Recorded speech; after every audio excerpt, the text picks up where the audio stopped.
Welcome back to another MOTOBOB video, and today Indian announced an incredible looking new bike, a top of the range tourer called the Pursuit. So in this video we'll go over all of the details with 15 things that you need to know about it. Now you might recognize this bike a little. It's based upon some of the same architecture as the Challenger, which is a performance orientated bagger that was launched back in 2020. The Pursuit takes the same rudiments but makes some key enhancements to boost its long range and touring capabilities. So you've got the same Power Plus engine, a 1768cc liquid cooled V-twin that makes 120 horsepower peak and a massive 178 newton meters of peak torque. Now it's a much more modern affair than the air-cooled Thunderstroke engine that you'll find in some of their other big touring bikes. With the Power Plus you get the liquid cooling, 4 valves per cylinder driven by overhead cams, there's an assist clutch, and hydraulic valve lash adjusters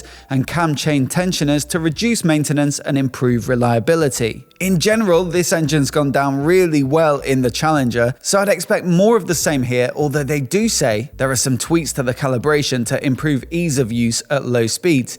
Definitely good news for those tricky maneuvers with a big tourer like this. Now those performance figures, by the way, they do compare very favorably with the equivalent Harleys, which are clearly the closest competition. But also, it's right on the money when you put it side by side with the Honda GOLDWING. That sort of bike must also be in their sights because this is a much more modern and techy and well-spec'd bike than perhaps what you'd normally expect from a typical American heavyweight tourer. For starters, you get a lightweight cast aluminium frame with the engine as a stress member and a cast aluminium swing arm. Now the Pursuit isn't massively lighter than something like the Harley or the BMW R18, but it is competitive, and also that sort of chassis should be good for rigidity and handling versus a traditional tubular steel cradle. Also in the handling department, the Pursuit is suspended on the same upside down fork as the Challenger, so that typically gives you better response with less unsprung mass than a regular right way up fork. The Pursuit does get a boost in spec at the rear though, with a new electronically adjustable Fox monoshock. Specifically its preload, managed through the bike's infotainment system,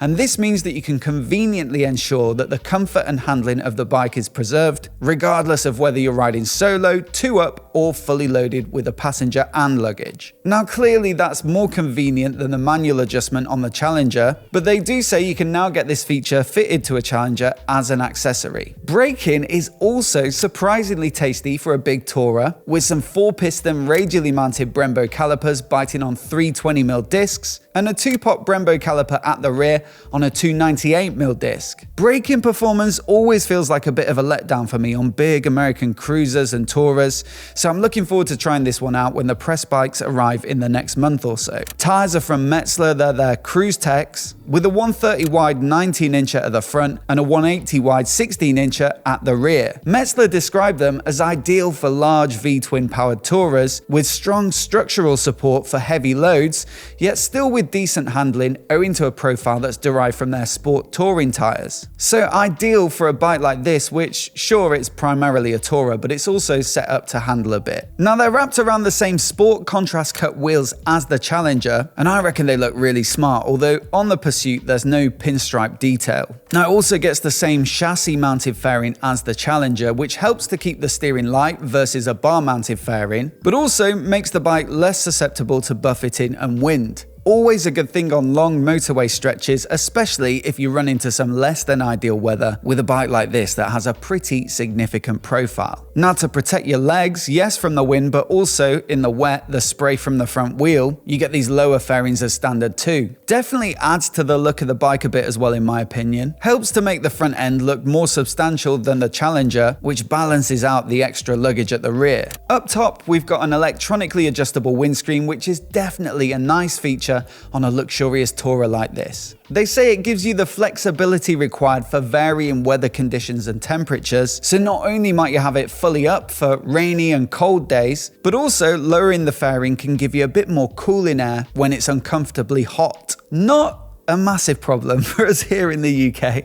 Might get a good day once or twice a year, but this bike is primarily built for America, and regardless, you'd rather have that feature than not. I also believe this screen sits a little taller than the Challengers for a bit more of that touring and comfort focus. Now it also gets that distinctive front end LED lighting with the quite modern looking running lights at either side. In fact, it's LED lighting all round, but on the Pursuit, the lower fairings get some extra little integrated driving lights to improve nighttime visibility. You get heated grips as standard as well, and there's a heated touring comfort seat. And it's worth adding that there's a ClimaCool heated and cooled seat in the accessories catalogue. It sort of like blows cool air through the seat, which would definitely be very nice if you do ride in warmer climates. Now the luggage situation gets a boost too, so you still get the side cases like the Challenger, but now with a top box or trunk for the American viewers, which takes the total capacity up to 133 litres. They're power locking too, so integrated into the keyless system, so you won't get your stuff stolen if you stop for a quick coffee. 133 litres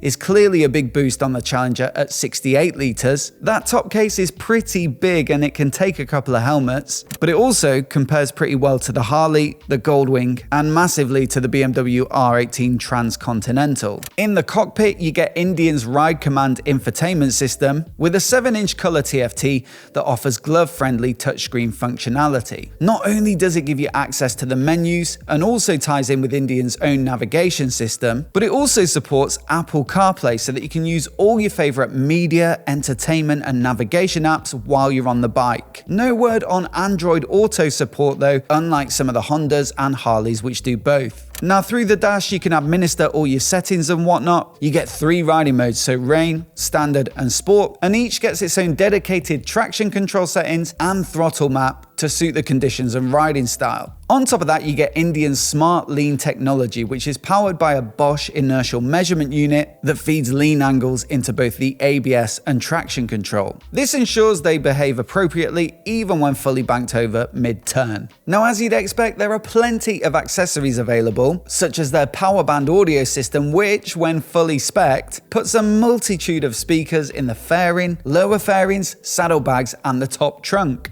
You can get mid-rise handlebars for more comfort if you prefer that sort of position, highway pegs, extra lighting, and some soft luggage pieces to suit your touring needs. Now the Indian Pursuit Limited comes in either black metallic or alumina jade smoke, and as per many other Indian models, there's a more stealthy dark horse version. This one comes in either black smoke, silver quartz smoke, or quartz grey. As for the price, well, it starts at £27,695 and then works its way up through the finishes to over 29 grand. Now it's worth adding that all of the UK models will be the premium version, which gets things like the electronic suspension and the extra driving lights. It's the same for the rest of Europe, Middle East and Asia, but in the US, there'll be a more affordable standard bike made available without some of this extra spec. Now I don't have the US prices to hand, but in the UK it definitely looks competitive with the Harley. The R18 Transcontinental, on the other hand, it always looks like good value if you're looking for this sort of bike, but the Pursuit looks to be more powerful, lighter, comes with some extra spec, and it has more luggage capacity. As always, I'd love to know what you think of it down in the comments below.